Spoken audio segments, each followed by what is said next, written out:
Welcome to the Going North podcast, where we will deliver you tips and techniques to advance yourself in anything you decide to do in life.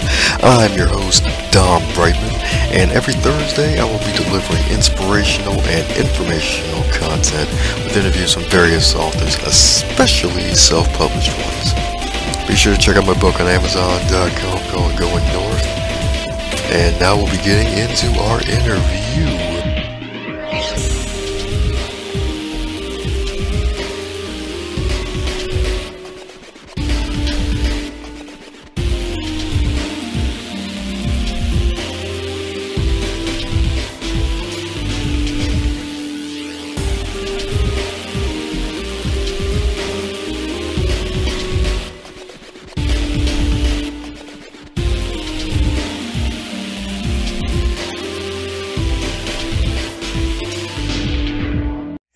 Today's episode of the Going North podcast, we have, you guessed it, another author, but not just any author.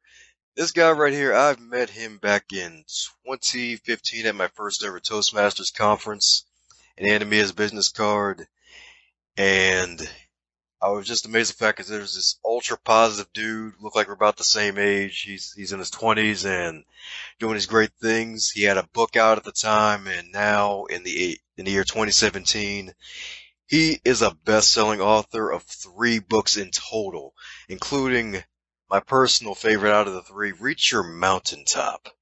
It is also an award-winning book. Make sure you go ahead and grab a copy of that book after this interview is over.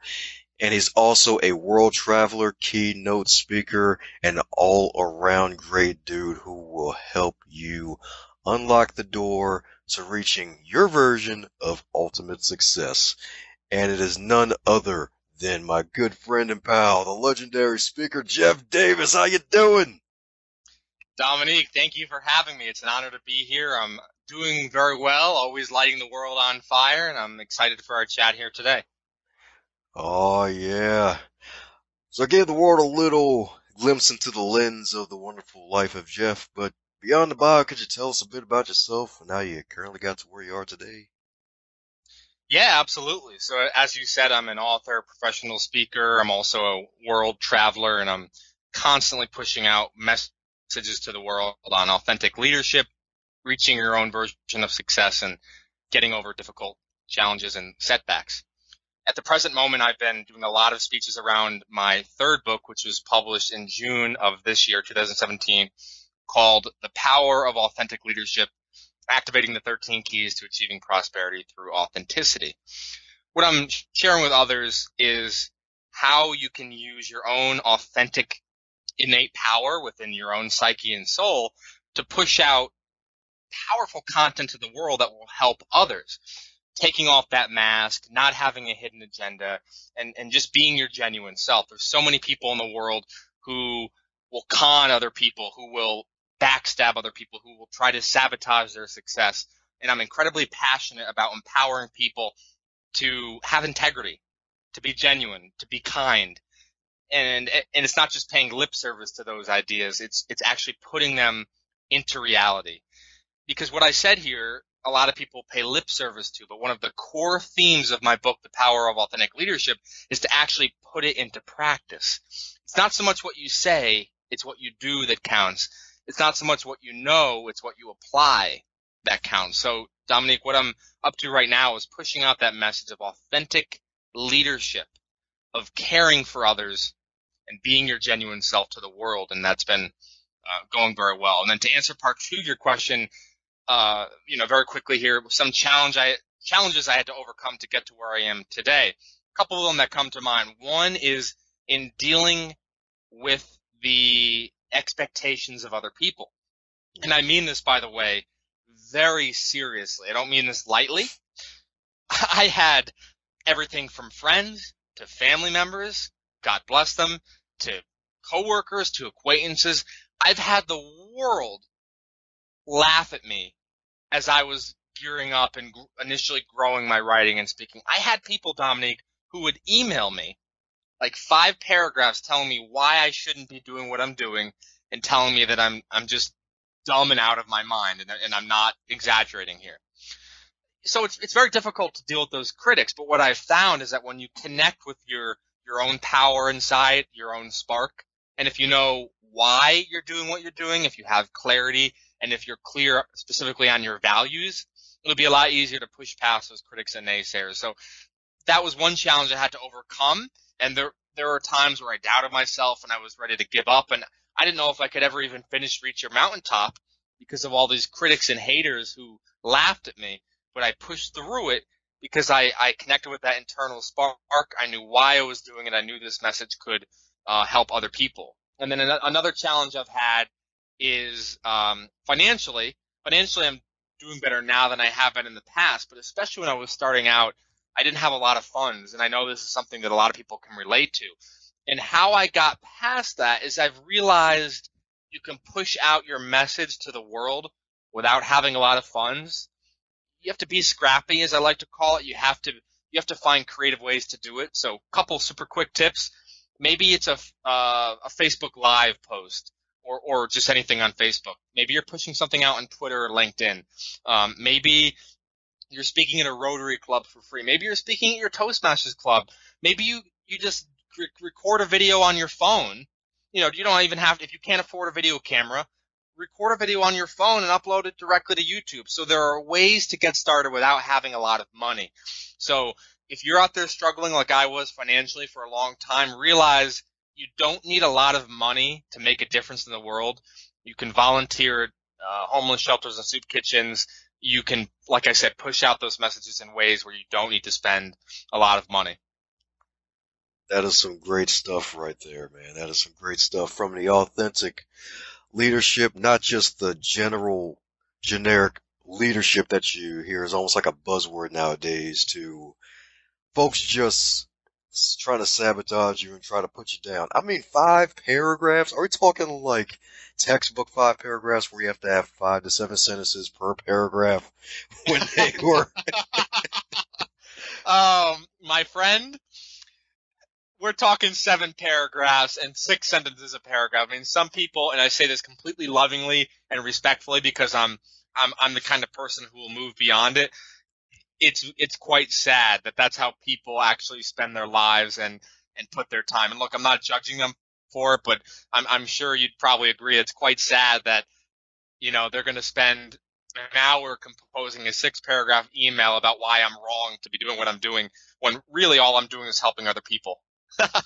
Oh my gosh. Crazy, man. Oh my goodness. People are crazy. No judgment, but it's true. Oh nah, man, we gotta judge them for that one. I'm pulling out my gavel right now. Like, no. Oh man, that's funny. Well said. Well said. Oh my gosh. Like, dude, really? 6 paragraphs? Oh my goodness. Yes. Like, oh man, like, okay, if I shouldn't be doing this, you go on ahead and do it for me. If you can write this for me, turn that to some love and just spread it out to the world via Facebook. Thank you. Oh my goodness. Time out really quickly here, and I mean this very sincerely right now. I just had a spark of intuition. Cool. What you just said there, I've got goosebumps. If they just took those, I said maybe it took him an hour to write the email, but let's say it took him 15 minutes. Let's say it took him 10 minutes. If in those 10 minutes he composed a tweet, a LinkedIn share in the LinkedIn feed, and a Facebook post, and just push out some love to the world, that right there would have been infinitely better than attacking me. So I want to thank you, Dominique, for such an incredibly powerful strategy there, and I wish more people were like you in being encouraging. I know one of your tips is to encourage other people, and I also love how you say that leaders take initiative, and I think you, Dominique, you embody both of those qualities, so I want to give you a lot of credit. Thank you. That means a lot. Because it's like, man, in this fast-paced world, and especially when authenticity is a big thing, when a lot of folks are just trying to grab that quick buck just to try to make it through the day and possibly feed their families and everything. But at the same time, it's like, come on, you got all this energy for negativity. Why don't you redirect that energy towards something that'll build up someone else and in turn build yourself back up in ways you can't even imagine down the road. Wow. Incredibly well said. Couldn't have said it better myself. And look at the perfect example of what you're doing with this podcast.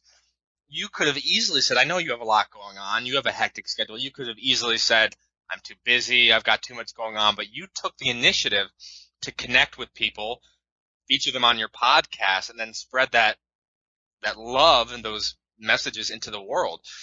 I give you a lot of credit for that. And that's a great example of how someone like yourself, a leader, is using your time wisely to benefit others and to help other people deal with challenges, setbacks, and struggles.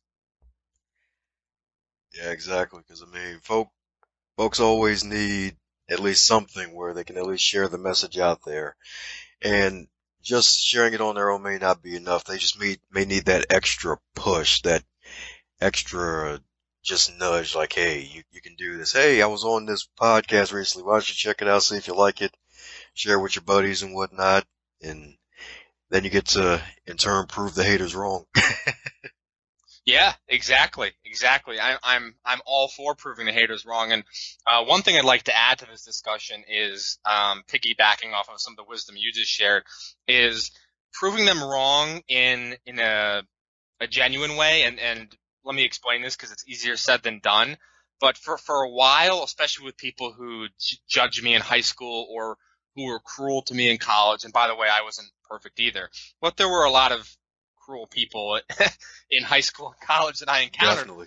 And I held on to that anger. Now, to my credit, I didn't let it lead me to any destructive capacity. What I mean is I did have that anger motivate me to great things like publishing books and doing speeches. So that anger was indeed a positive thing in the sense that it drove me with incredible drive to make a difference in the world. With that said, what I found in my own evolution, and I'm still working on this because I still have days where I'm struggling. I mean, this morning I felt a little bit frustrated about someone from my high school, and I haven't thought of him in years, and for some reason it popped into my mind. But where I'm evolving to a higher level is, yes, you want to still maintain that fire and drive, and at the same time, you want your efforts to be based in love. And I don't mean this in a kumbaya kind of way, because life isn't always lovey-dovey. There are tragedies that happen. With that said, if you have love as your foundation, then you're going to be able to truly move forward in that sincere, authentic way. Rather than trying to get revenge on somebody, if you're feeling love inside, then yes, you can still have that drive. You can still use negative events to help you reach higher levels and help other people. But you don't necessarily want revenge to be your driving force. I'd say more love, compassion, conscious collaboration. Those are the things that will really cause you to become iconic and make a difference in the world. That's where I got to seek out to make a difference and evolve. I believe it was I think it was Wendy Elliver. She was a guest, and she mentioned how we're human becomings, we're not just human beings. And like I mentioned, how you're still evolving, because at the same time, even though folks may be out there like yourself, you're a great speaker, you wrote 3 books and they're all published, one of them won an award, but it's like, hey, I'm not done yet. I still got some evolving to do. I still got some growing to do myself. I mean, hey, there's stuff out there that I can still learn. Folks out there, there's still stuff that we all can learn from and grow from. There's still something in the past that may still be eating us in the back of our subconscious mind, and we may just have to deal with that at a later time and realize, hey, there's still some things that need to be done. I still need to grow from this or that. Yes, very, very well said. Love it. I'm a work in progress. We're all works in progress, and yes, I like everyone else have room for growth, have more to learn. I'd say if you're dealing with something, anger and pain, my suggestion to any listeners who may be dealing with that is to face it directly. Just look at it and face it. It might be through reflecting in a journal, prayer, meditation, talking to a friend, going for walks, maybe a combination of all of those things. But if you face it, if you face that pain, then you'll be able to move beyond it, because then you'll be able to learn that lesson, find the silver lining, and reach legendary success. Oh yes, that magical, legendary success. So what advice would you give to someone who's looking to write and publish their first book and go out and speak on it? My advice for someone who's looking to write and publish their first book and then go and speak on it is, first key is to have the discipline to get that book done. You don't need to go crazy and have it out there 2 weeks from now, but you want to have a general sense of, look, my first book took me 3 years. So when I say have a general sense of some kind of deadline, be aware that if you miss that deadline, don't beat yourself up. But have at least some sort of urgency in that, look, God forbid something tragic happens to any of us. You never know when our time on this planet is up. Life is short. Life is short. And I hope that everyone that's listening to this and everyone who, Dominic, you and I come into contact with, I hope they all live long lives, but you never know when your time's up. So have that sense of urgency to write 500 words a day, 1,000 words a day. And you don't have to have the whole book outline in your head. Just get some thoughts down on paper. Get the prologue done. Get the introduction done. Get the you don't have to have a prologue and an introduction, but get the beginning done. Get chapter 1 done.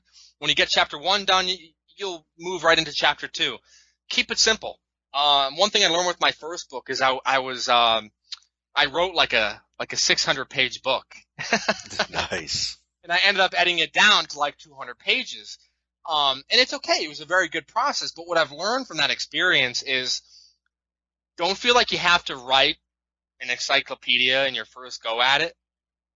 Just get 10 chapters. Maybe it's 10 pages a chapter. For 10 chapters, that's 100 pages. That's more than enough to inspire and to help others.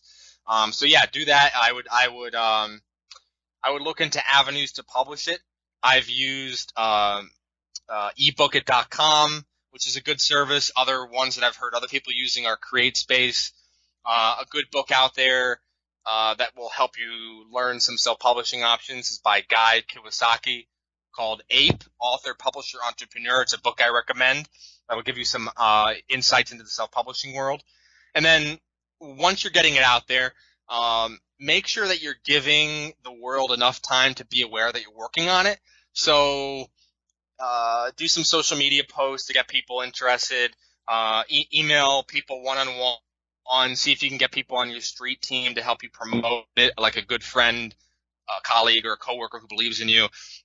And if you have an email list, now, one thing I don't have an email list myself. So what I will do is I'll probably email 30 to 50 friends that I've known throughout my life. So I will email people, but in my own way. But if you have an email list, utilize that. Build up awareness of the book. And then when you blast out to the world, go for it. I mean, reach to the mountaintop and reach beyond. Rotary clubs you can speak at, Kiwanis, Lions clubs, Toastmasters, Chamber of Commerce, Happiness Club. You can speak at networking groups for authors and speakers. You can contact high schools, colleges, businesses, nonprofits. I mean, the opportunities are endless. Push past that rejection. Don't be afraid to hear a no, because every no is one step closer to that yes. And if you keep pushing past that rejection, you will get those speaking opportunities. Your author status, having a book out there, will significantly increase your credibility. It will grow your brand. It will allow you to make a difference in the world. So get that book out there. And like I said, as you're out there speaking, don't be afraid to push past rejection. I mean, Dominique, to this day, I get ignored through email by most people I contact. It's just part of the game. But every ignored email is one step closer to that yes. And I just did a speaking engagement yesterday at a Rotary Club. And to get that engagement, I had to email 15 Rotary clubs. And Wow. One of them got back to me. But when people are seeing me out there, they don't know of the 14 rejections I went through. Mm-hmm. They just see the speech. But it's not easy to get that. To get that, I had to go through a lot of rejection. So the key is to remember that, just keep pushing yourself out there. Your book's going to help you. And if you need any more tips, or if you'd like a free copy of one of my books, feel free to email my executive assistant, Meg, MEG, at jeffdspeaks.com. One more time, if you'd like a free copy of my book, Reach Your Mountaintop, or The Power of Authentic Leadership, you can definitely email my executive assistant, meg@jeffdspeaks.com. Fabulous stuff indeed. And another thing about the power of rejection is the fact that if you believe in yourself hard enough, you will get folks who will actually say yes and even write a recommendation for it, because a testament to the power of Jeff's belief in himself is the fact that he was able to get one of the most legendary motivational speakers, consultants, and coaches of all time, Brian Tracy, to recommend his book to the world as well on the cover. Yes, yeah. I sent to Brian. Actually, I emailed Brian directly, and then his executive assistant is the one who responded to me. But yeah, I emailed Brian directly, and I didn't go on for too long, but I think it was like about 2 paragraphs, and the key was it was very heartfelt, and it was sincere. Brian Tracy literally changed my life in college. I didn't have a great high school experience, and I was needing some inspiration. In my freshman year of college, I went to a seminar with one of the classes I was in Washington, D.C., and it was there I saw Brian Tracy speak. And all jokes aside, Brian changed my life. Brian's wisdom connected with me. So I think one of the keys that I was able to get through to him, and to help anyone who's listening who would like to connect with influential people such as Brian Tracy, is to really, really be heartfelt and genuine and tell them how their work has specifically helped you reach a new level, that how it has specifically changed your life. And when you share that, it doesn't guarantee they'll help you, but it will definitely increase the likelihood of it.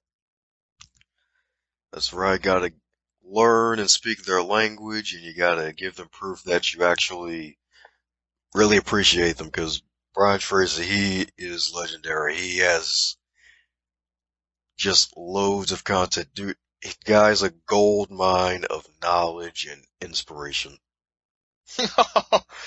Dominic, you hit the nail on the head. You didn't just hit a home run, you hit a grand slam out of the park. No exaggeration. Brian Tracy, I would say, and I'm not exaggerating, he has more content that's practical, actionable, and useful than any author and speaker in the history of the world. I have CDs from him playing in my car all the time. I've got 7-hour-long seminars on audio. I've got other programs. He has programs out there on how to achieve clarity, how to master your psychology for success, how to find the love of your life, how to achieve simplicity and clarity. Like I said, clarity, how to simplify your life, how to find work-life balance. I mean, that's only the tip of the iceberg. He's got 70 plus books. This guy, and I'm raving on him, not because he asked me to, because I mean it. I mean it, Brian Tracy. He's the greatest speaker in the history of the world. Definitely, because one of my coaches at the time shared with me one of his speeches, "Success is a Journey," and I thoroughly enjoyed that speech, because from like just doing Toastmasters and trying to become better as a speaker, just studying the greats, you see, like, boom, boom, boom. He memorized this whole poem about a warrior carrying on, and he equated that to his life journeying with his friends in the Sahara Desert. And he even made it into a book too, which was great. But the speech was just so powerful and dynamic.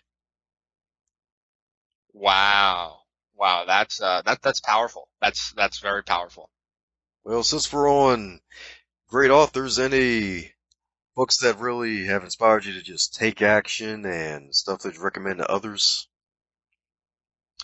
Yeah, that's a good question. One book that I like, and it's a very popular book in the entrepreneur space, and a lot of people like it. Some don't. I'm one of the people who like it. Is The 4-Hour Workweek by Tim Ferriss. And one thing I want to say very quickly is look, you don't need to necessarily work 4 hours after finishing reading the book. That's unrealistic for some people, and I get it completely. That's unrealistic for nearly everybody, but what you'll take away from that book is incredible tips on how to master your time. It's almost, to me, it's a time management book. And actually, I was listening to a YouTube discussion. Tim Ferriss was saying he himself, the author, Tim, said, if you just read like the first 3 to 4 chapters, those chapters alone will change your life. So you don't have to necessarily walk away from the book and say, I'm going to work 4 hours a week, because that's a little bit unrealistic. Maybe it means you reduce your work a week by a couple hours. You know, maybe it's something practical like that. But I love the 4-hour work week. It's very inspiring. It also has practical advice to take back control of your time and your life.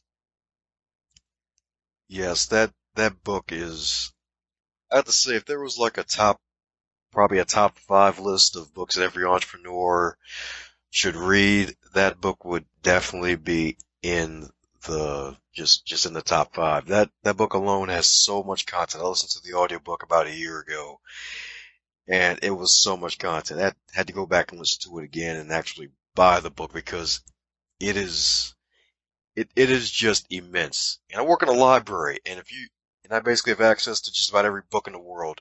If this is a book that you buy and you work in a library, you know it's a good book that you should really pick up and try to glean from. Absolutely. 100%. It is totally something that can connect with you. And another book I'd like to recommend is Going North: Tips and Techniques to Advance Yourself by the one and only Dominique Brightman. And it's a fantastic book. I've read it, and it's just a fantastic book with valuable tips on how to increase your leadership prowess, how to grow yourself, how to get to the next level and achieve success. So Going North: Tips and Techniques to Advance Yourself. That's one of my all-time favorite books. It's a classic.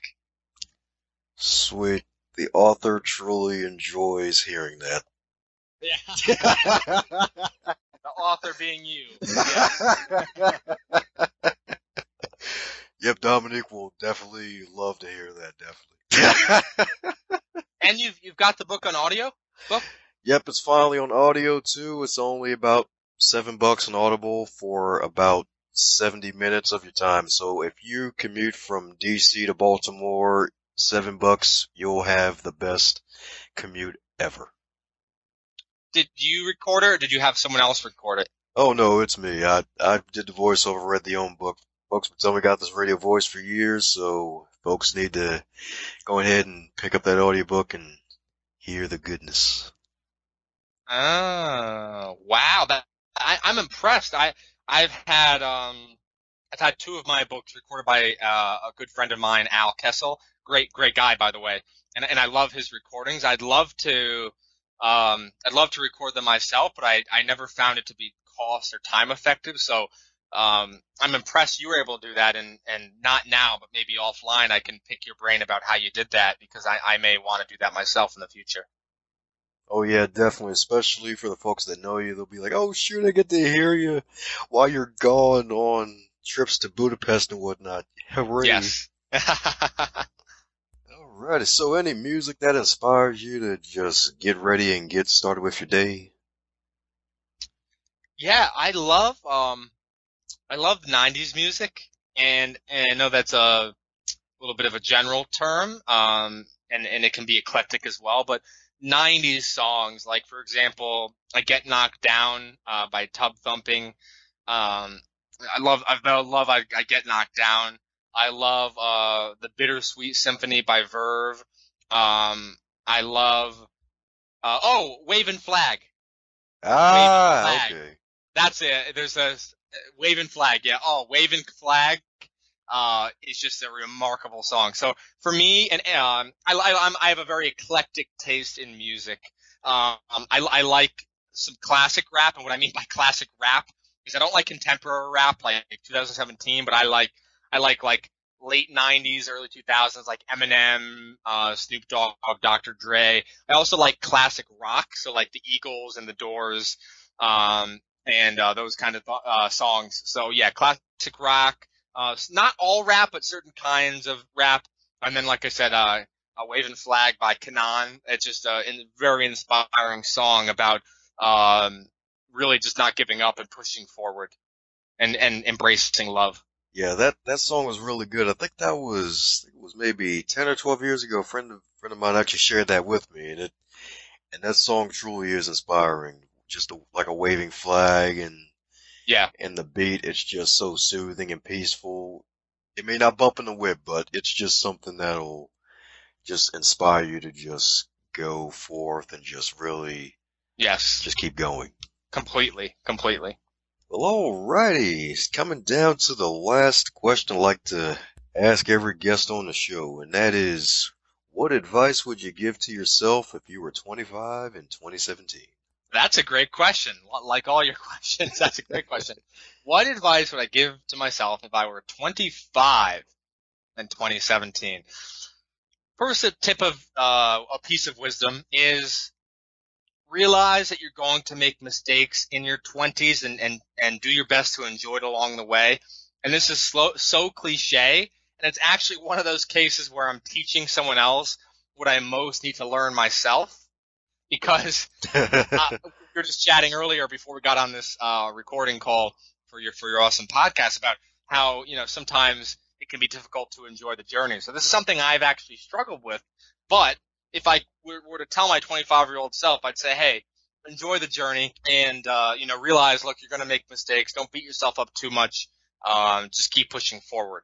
Another piece of advice is don't wait to make your difference in the world. So, like, in one hand, enjoying the journey, meaning, give yourself room to screw up. But on the other hand, realize that you don't have forever. Don't say someday with your dream. It doesn't mean that you're going to have to be living your dream today, right now. A dream is an ongoing process. Speaking about success being a journey, there's really no destination. It's really an ongoing process. And, what I found in my own experience is you have to embrace that it's something that's going to slowly evolve over time if you're taking action. But if you're not doing anything and you're just in a job you don't like and you're just complaining all day and blaming others, you're giving your power away. So taking that action, even if it's like maybe 15 minutes a day to write a blog post or or part of a chapter in a book. Maybe it's a quick YouTube video. Something of that sort could be very, very practical and powerful at the same time. And then the third piece of wisdom is, I'd say, travel the world. Get out there, increase your perspective. I think your 20s is a great time to travel. And in fact, you can travel your whole life. So this tip is something I'd actually recommend to do no matter what age you are. Travel the world and meet new people. Very powerful advice indeed. I mean, especially about the whole job part. It's like some folks complain about the job they have, and it's like, okay, well, we hear you complain. What are you going to do about it? Yep. Exactly. It's like, hey, I know you need to eat and all, but what you doing? Get out of it. Are you trying to apply for something better? Are you doing something to better yourself? Heck, are you going to try and travel the world and just try to get to know yourself better in the process and then come back a better person and get that job of your dreams, or at least a better one than you have now? It's awesome. Dominique, you are a wise man. I really mean that. What you just said about traveling to get to know yourself, what I've found is that traveling to get to know yourself it can oftentimes give you the clarity you're looking for. Scott Dinsmore was a legendary blogger and speaker who tragically passed away climbing Mount Kilimanjaro in his early 30s with his wife. His wife survived, but Scott tragically passed away. Circumstances were completely out of his control. Falling boulders unexpectedly came down. But the reason I'm mentioning Scott and back to a high note, a positive note, to let Scott's legacy live on, is Scott said that he found his best answers. I mean, the ideas for his business, Live Your Legend, that has changed the world. He found his answers, his business ideas, the clarity he was looking for when he traveled the world. And I loved when I heard Scott say that on interviews that I've listened to with him, because when you get out there and you're traveling the world, it gives you a whole new take on not only the world, but yourself, your own life. So when you travel, it oftentimes will give you that answer you're looking for. That is powerful indeed. I mean, and that in a way, mentioning that man's name, Scott Dinsmore, right? Yes. Yeah, the fact that he was climbing a mountain and his life ended is like, hey, yeah, That should be like an impetus for action. Like, hey, that business you want to start, the girl you want to ask out, like the place you want to go, you just got to go out there and do it because tomorrow's not promised for anyone, right? Yes, exactly. And that right there, my friend, is my life's philosophy in a few sentences. My mindset is you have nothing to lose. You don't know what day is your last. And I get scared sometimes, like everyone does. I was even scared today. But despite the fear you may have, you push forward anyway. Despite your doubt and your hesitancy, don't beat yourself up. We all have it, but push forward anyway. My friends, life is way too short to let other people's expectations or circumstances or even other kinds of situations stop you from living your inherent greatness that will cause you to change the course of human history for centuries and millennia to come. That's right, man. That is right. So for the folks at home who want to make this the best millennia of their lives, where can we go to keep in contact with you, your social media handles and whatnot? Yeah, absolutely, absolutely. I'd love to stay connected on Twitter. I'm at Jeff Davis 027. On LinkedIn, you can find me as a speaker, Jeff Davis. I am a keynote speaker, TEDx expert, authentic leadership expert, and I'm constantly pushing out wisdom that will help you get your leadership prowess in your life to that next level. Facebook, I'm author Jeff Davis. I'm also on Pinterest as author Jeff Davis. I'm pushing out some great quotes. And on Instagram, I'm JLD016. I have an Instagram account where I'm often pushing out valuable quotes, useful advice, and things of that sort to help people get to their next level. That's right, folks. Make sure you pick up 3 copies of each of his book, especially that Traveling Triumphs, Reach Your Mountaintop and Authentic Leadership. So that way when you're climbing up that mountain in your life, you can get some tips on being the best authentic leader you can be. Yes. Yes, absolutely, 100%. Like you said, when you're climbing that mountain, you're going to have tons of setbacks and unexpected challenges, and you just have to realize that's part of the journey. And it's a lot easier said than done. I have bad days. We all have bad days. But Dominic, you said it best. You've got to just keep pushing forward anyway and find those solutions and take action. And that's how you'll reach your mountaintop. Woohoo! Well, thank you, Jeff. You've been fabulous. My pleasure. Thank you for having me, and I will see you, my friend, at the mountaintop. Yeah, baby. Thanks a bunch for your tuning ears on the Going North podcast. I hope you enjoyed that episode. Be sure to, once again, check out my book, Going North, on Amazon.com and CreateSpace.com. And if you'd like, feel free to follow me on social media at Twitter, Facebook, and Instagram, all at Dom Brightman, YouTube at Dom Brightman. And if you want to connect on LinkedIn as well, I am there at Dom Brightman as well. Go out there and make the rest